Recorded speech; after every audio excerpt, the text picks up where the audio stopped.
This is how to operate the automatic washing machine. First is to check the voltage. Check the hose of the washing machine to connect to the faucet for water inlet.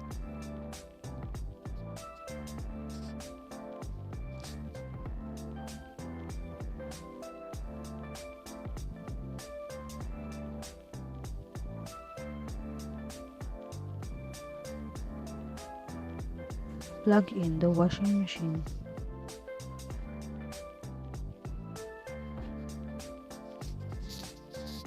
Turn on the washing machine and the faucet.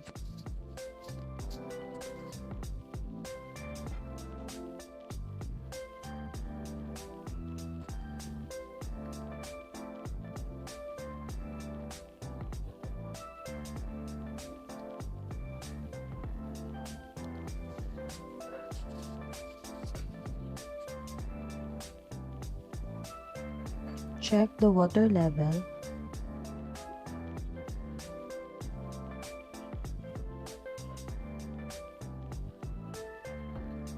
Get the soiled clothes.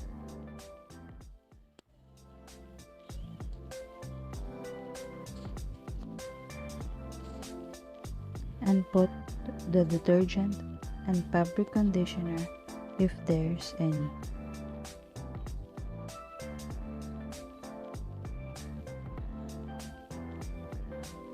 Check the quick wash. It depends on what type of clothes will you wash, and then start washing.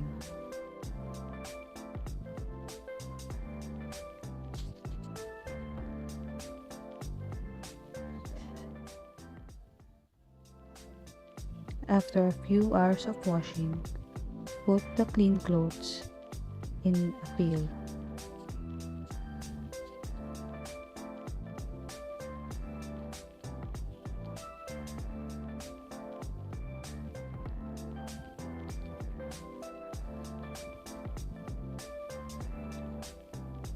Turn off the washing machine and wipe dry the outer part